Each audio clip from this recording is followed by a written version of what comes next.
Assalamualaikum warahmatullahi wabarakatuh. Perkenalkan, nama saya Oktavia Nuraini dari kelas 20A1 Rekam Medis NIM 200205029. Di sini saya akan mempresentasikan sistem urinaria.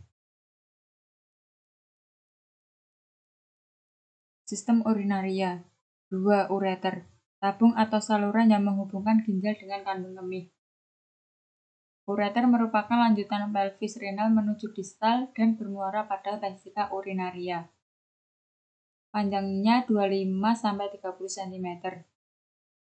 Persarafan ureter oleh plexus hypogastricus inferior melalui neuron-neuron simpatis.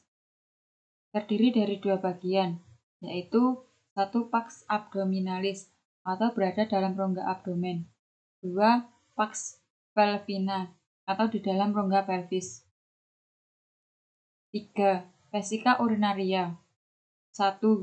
Disebut juga bladder atau kandung kemih. 2. Merupakan kantung berongga yang dapat diregangkan dan volumenya dapat disesuaikan dengan mengubah status kontraktil otot polos di dindingnya. 3. Mempunyai fungsi sebagai reservoir urin atau 200-400 cc. 4. Vesika urinaria mempunyai bagian apex dihubungkan ke kranial oleh urachus atau sisa kantong alatois sampai ke umbilicus atau pusar. Corpus fundus. 4. Uretra merupakan saluran sempit yang berpangkal pada kandung kemih.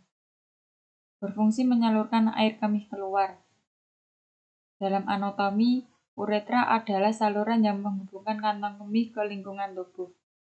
Pada pria, berfungsi juga dalam sistem reproduksi sebagai saluran pengeluaran air mani. Proses pembentukan urin. 1. Filtrasi.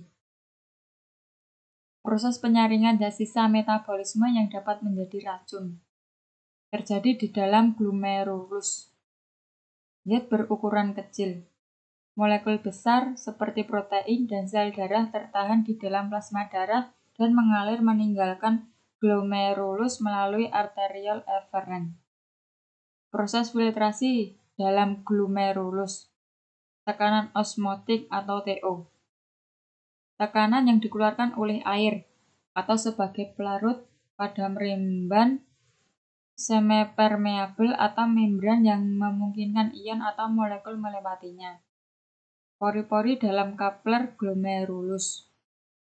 Membuat membran semipermeabel memungkinkan untuk melewati molekul yang lebih kecil dari air tetapi mencegah molekul yang lebih besar.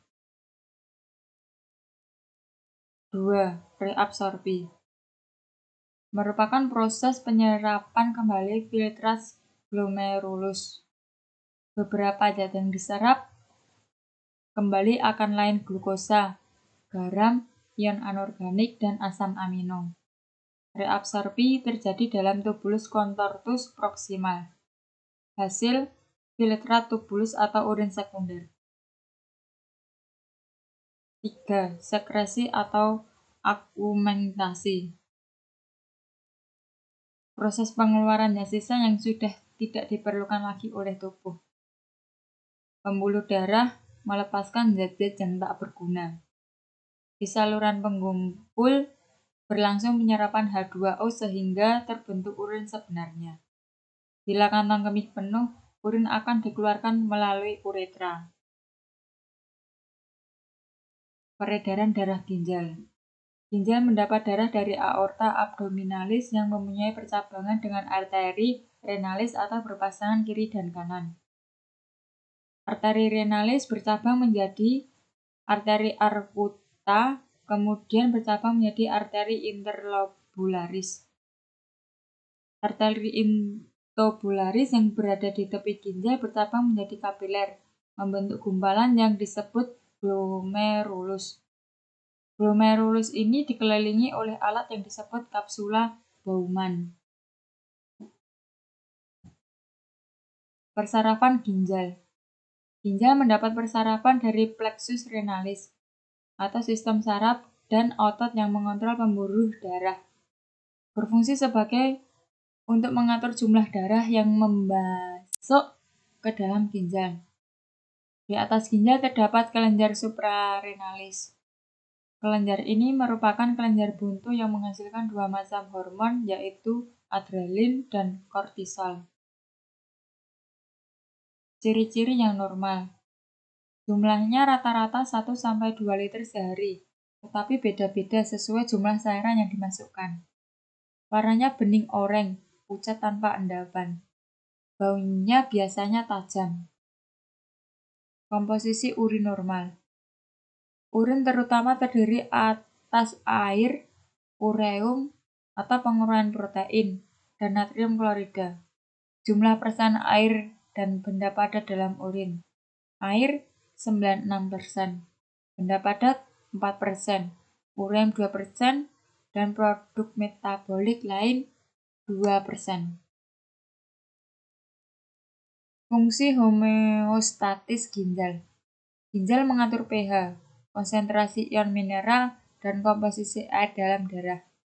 Ginjal mempertahankan pH plasma darah dan kisaran 7,4 melalui pertukaran ion hidronium dan hidroksil.